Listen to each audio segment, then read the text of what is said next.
I started with merely 10,000 rupees. And at that time, I used to think कि 10,000, 10,000 में क्या होगा? I felt I wasn't equipped for entrepreneurship. I had guilt. So life went on. I met someone special. You know what happened?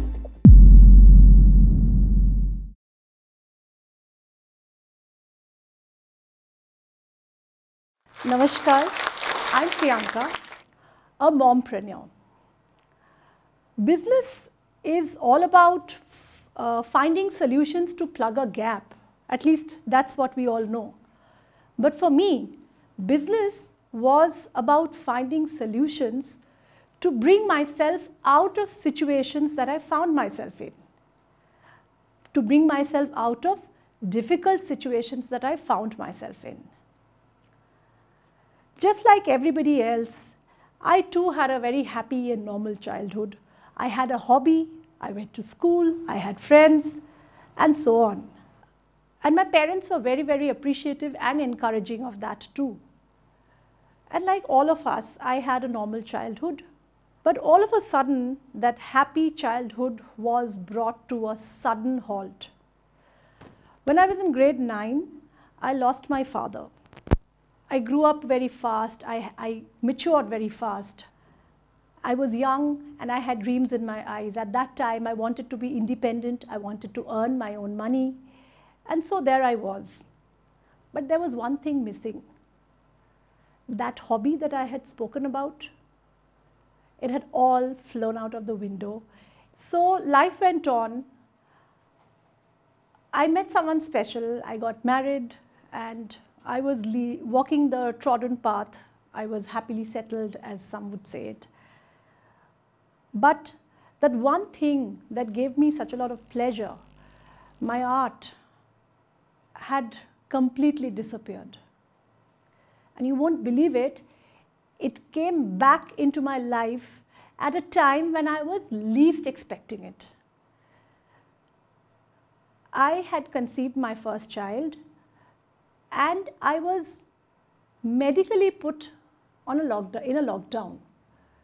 I was advised bed rest for those several months before the child was due to be born.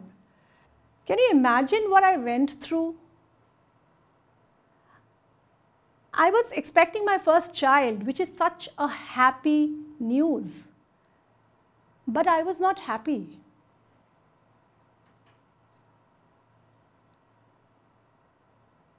There was so much going through my mind. And you know, to add to that unhappiness, I had guilt. Why? Because my unhappiness would in some way affect my unborn child, which I didn't want. No mother wants it. And that is when I told myself I had to do something about it, you know. So one day, I told my mother to dig out my old paints and give me one of her old saris from her cupboard. And there I was. But I didn't know it at that time. My old friend, my hobby, something that gave me so much of pleasure in my childhood came back to me. And to my surprise, I completed that. And when one of my aunts came to visit me, she saw the incomplete sari, the half-finished sari, and she liked it so much, she said she wanted it. And I thought that she was just being nice to me. But to my surprise, after I completed it, she paid me a small amount for that particular sari. Can you imagine how much that motivated and that boosted me? That a sari which I had painted on bed rest, and someone would actually want that and actually pay some money to buy that sari. And it was a casual conversation at the dinner table one day that my husband, me and my mother were having. And my husband said, Why don't you explore your talent? You have a creativity inside you. Why don't you harness that and explore this avenue of painting on saris? Honestly, I had not thought of it that way. As I told you, it was my hobby which gave me immense pleasure, satisfaction. And that was when the seed of that business, of how I can make it into a formal business, came into my mind. That is not to say that I didn't have my doubts. Could I do it? And let me tell you, when I first started painting after the gap of so many years, my hand used to shake. I couldn't hold the paintbrush steadily. Yes. I made blotches. I smudged my paintings. I spoilt a couple of saris. But then that made me, I think, even more determined. And so one day, I withdrew 10,000 rupees from my ATM, went out to the market, leaving my baby behind, just bought some saris, bought paints, bought some new brushes, and there I was. I painted those saris, all those days and hours of staying up late. You know, I used to work only when the baby used to sleep. So it was an amazing feeling. And that is when my self-doubt vanished. I told myself that I could do it. And that is when I started giving it serious thought. I had to think like an entrepreneur would. I read. And from whatever little I could learn, understand, I chalked out a plan. I did exhibitions wherein I called my friends, my family, and my people I knew. And that was the beginning. There was no looking back after this. Give it all up. Leave it behind. But something in me did not agree. There was a restlessness in me. I was not ready to give it up. Something that I had built. But thankfully, I think somewhere the resilience, the stubbornness that was somewhere hidden inside me came out again. It is okay to be slow, but it is not okay to give up. It is not okay to stop. I took things at my own pace. I did paint saris. And now when I was thinking of a business plan, I started reaching out to weavers. I worked with weavers across the states of Chhattisgarh, Bengal, Maharashtra, Bhagalpur, which is again a weaving city. So I curated a collection along with the saris that I painted. And I did exhibitions. What is really, really amazing is that at the beginning of 2020, like everybody else, I was also again very down. I was thinking that is again the end of my business, something that I had so painstakingly set up, and I have to give it all up. You know, 2020 being the year that it was. But you know what happened? It was WhatsApp.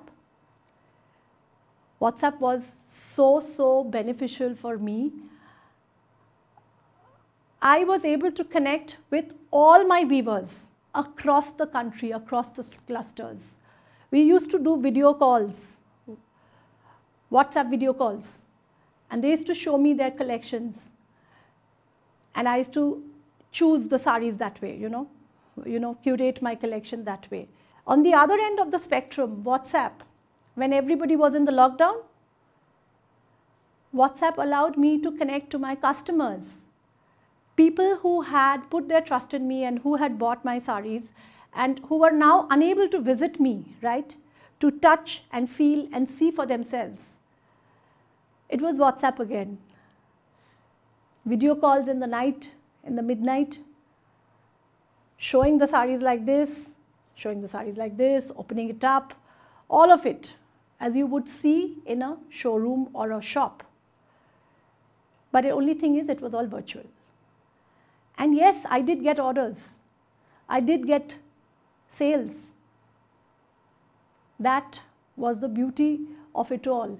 And I think, just like everybody else, I have also learnt a valuable lesson. I had to look for ways out. And I think that is one of the biggest learnings that I have learnt over the years, and even in the last year. And believe me, it's not going anywhere. I started with merely 10,000 rupees.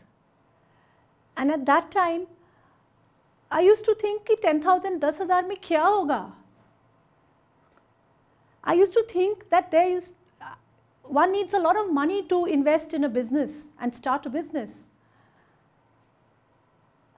in life, but I was proved wrong.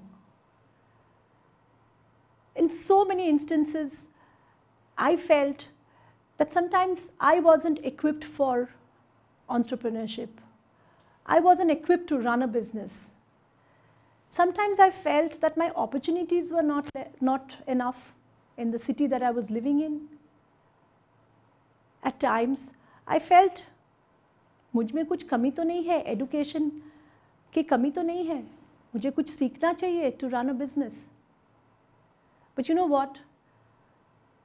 Life has taught me, and I've realized this now, is that every step of the way, कुछ ना कुछ कमी तो रहेगी. There'll always be something missing. It is how you build a complete life, bit by bit, out of those missing pieces. This is how I am where I am today. I have achieved a little bit of what I wanted to achieve. And I hope that my story helps you achieve yours. Thank you for listening to me today. Namaskar.